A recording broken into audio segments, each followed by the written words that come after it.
Don't break, don't break, don't break. Thank you so much for joining us again as we continue our verse-by-verse study through the book of Matthew. We're in Matthew chapter 5. Today we're in verse 5.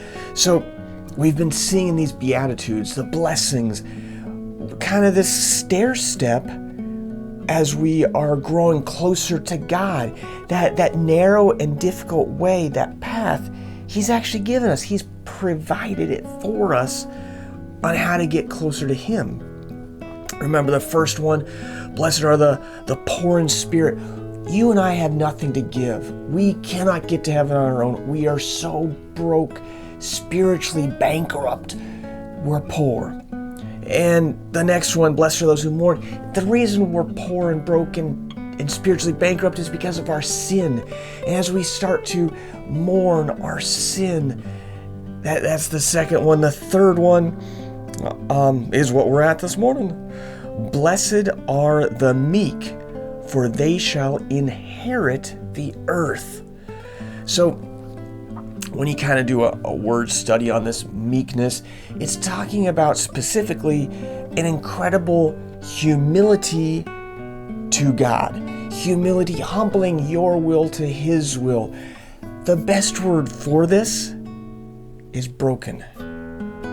Now, think of a wild stallion. You know, they're beautiful, but they can do no work. They're not useful.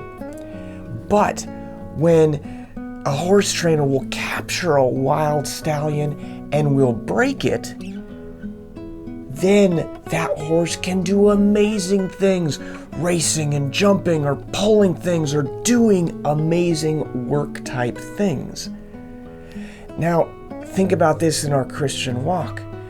If you are that wild stallion and you're out there doing all this stuff on your own, but you're not coming under, you're not broken by the Lord, then you're not going to be useful. And that's what this beatitude is talking about, is you and I, we need to break our will for His will.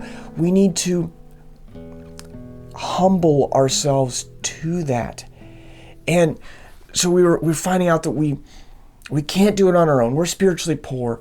We're mourning our sin that has broken all of our relationship with Him and made us spiritually poor. But now we need to break our will for His will. God, what is your will for me? Your big will. I mean, God has an amazing big plan for your life, for my life.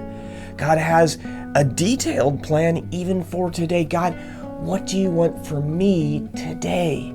Seek Him. He actually wants to talk to you. You need to listen. You need to get into His Word and see what He's speaking to you through His Word. You need to get into prayer, knees on the ground in prayer, nose in the book, and listen. And see, weigh it with the things that are happening in your life today. God, is this for me today? Is this the day I'm supposed to do this? Talk to this person? What do you have for me? Being broken before His mighty, loving hand is going to change your life, changes my life. That's what we need to be seeking. I sure love you guys. Have a good one.